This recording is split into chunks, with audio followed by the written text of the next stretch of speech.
ദൈവത്തിന്റെ അതിപരിശുദ്ധമായ നാമം മഹത്വപ്പെടുമാറാകട്ടെ. ദൈനംദിന അപ്പം എന്ന അനുദിന വചനചിന്തയിലേക്ക് ഏവർക്കും സ്വാഗതം. ഇന്ന് നമ്മുടെ ഉള്ളിൽ ആത്മാവ് എന്ന വിഷയത്തെ ആസ്പദമാക്കി ചില കാര്യങ്ങളെ നമുക്ക് ചിന്തിക്കാം. അതിനാധാരമായ ഒരു വാക്യം വായിക്കാം. യെഹെസ്കേൽ 36 27 വാക്യം. ഞാൻ എന്റെ ആത്മാവിനെ നിങ്ങളുടെ ഉള്ളിലാക്കി നിങ്ങളെ എന്റെ ചട്ടങ്ങളിൽ നടക്കുമാറാക്കും. നിങ്ങൾ എന്റെ വിധികളെ പ്രമാണിച്ച് അനുഷ്ഠിക്കും. മഹത്വത്തിന്റെ പ്രത്യാശയായി ക്രിസ്തു നമ്മിൽ വസിക്കുന്നു. പരിശുദ്ധാത്മാവ് നമ്മുടെ ഉള്ളിലും വസിക്കുന്നു. പഴയ നിയമ കാലഘട്ടത്തിൽ പോലും ദൈവം തന്റെ ആത്മാവിനെ നമ്മുടെ ഉള്ളിൽ വസിക്കുമെന്ന് വാഗ്ദത്തം ചെയ്തതായി അറിയുന്നത് വളരെ അത്ഭുതകരമാണ്. പിതാവ് വാഗ്ദത്തം ചെയ്തത് നൽകാനാണ് യേശുക്രിസ്തു ഈ ലോകത്തിൽ വന്നത്. അതെ, പിതാവ് നമുക്ക് ആദ്യം വാഗ്ദാനം ചെയ്ത് മശിഹയായ യേശുക്രിസ്തുവിനെയാണ്. അപ്പോൾ അവൻ യേശുക്രിസ്തുവിലൂടെ നമുക്ക് പരിശുദ്ധാത്മാവിനെയും വാഗ്ദാനം ചെയ്തു. അതുകൊണ്ട് യേശുക്രിസ്തു ഈ ഭൂമിയിൽ വന്നപ്പോൾ അവൻ പറഞ്ഞു, ഇതാ ഞാൻ എന്റെ പിതാവിന്റെ വാഗ്ദത്തം നിങ്ങളുടെ മേൽ അയക്കുന്നു.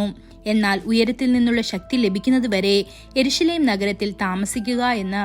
ഇത് ലൂക്കോസ് 24 49 വാക്യത്തിൽ കാണാൻ സാധിക്കുന്നു. ശിഷ്യന്മാർ കർത്താവിന്റെ വാഗ്ദത്തത്തിൽ വിശ്വസിച്ചു. യെരുശലേമിലെ മാളിക മുറിയിൽ കാത്തിരുന്നു പ്രാർത്ഥിച്ചു. പരിശുദ്ധാത്മാവ് അവരിൽ ഓരോരുത്തരുടെ മേൽ ഇറങ്ങി വന്നു, ഓരോരുത്തരുടെയും ഉള്ളിൽ വസിക്കുകയും ചെയ്തു. നമ്മുടെ കർത്താവായ യേശുക്രിസ്തുവിന്റെ വാക്കുകൾ എത്ര സത്യമാണ്. യോഹന്നാൻ 14 17 വാക്യത്തിൽ ഇപ്രകാരം പറയുന്നു, ലോകം അവനെ കാണുകയോ അറിയുകയോ ചെയ്യായികയാൽ അതിനവനെ ലഭിപ്പാൻ കഴിയില്ല. നിങ്ങളോ അവൻ നിങ്ങളോട് കൂടെ വസിക്കുകയും നിങ്ങളിൽ ഇരിക്കുകയും ചെയ്യുന്നത് കൊണ്ട് അവനെ അറിയുന്നു എന്ന്. നാം പരിശുദ്ധാത്മാവിനെ സ്വീകരിക്കുമ്പോൾ പരിശുദ്ധാത്മാവിന്റെ വസിക്കുന്നത് നമുക്ക് വ്യക്തമായി അനുഭവിക്കാൻ കഴിയും. അവൻ നമ്മിൽ ഉള്ളതിനാൽ പാപത്തെക്കുറിച്ചും നീതിയെക്കുറിച്ചും ന്യായവിധിയെക്കുറിച്ചും അവൻ നമ്മെ പഠിപ്പിക്കുകയും ബോധവൽക്കരിക്കുകയും ചെയ്യുന്നു.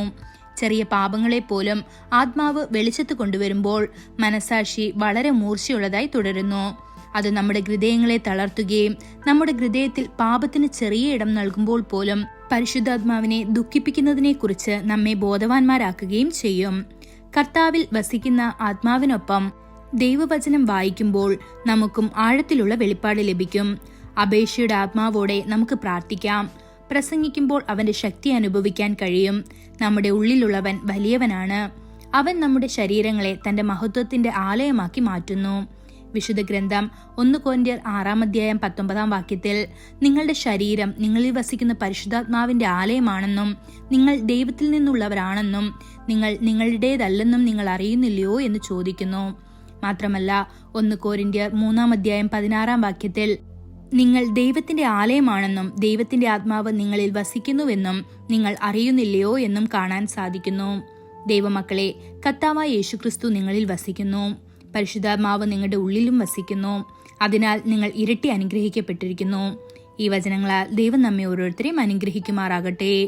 കൂടുതൽ ധ്യാനത്തിനുള്ള വാക്യം 1 യോഹന്നാൻ 2 27 വാക്യം. അവനാൽ പ്രാപിച്ച അഭിഷേകം നിങ്ങളിൽ വസിക്കുന്നു. ആരും നിങ്ങളെ ഉപദേശിപ്പാൻ ആവശ്യമില്ല. അവന്റെ അഭിഷേകം തന്നെ നിങ്ങൾക്കും സകലവും ഉപദേശിച്ചു തരികയാലും അത് ഫോഷ്കല്ല, സത്യം തന്നെ ആയിരിക്കയാലും അത് നിങ്ങളെ ഉപദേശിച്ചതുപോലെ നിങ്ങൾ അവനിൽ വസിപ്പീൻ.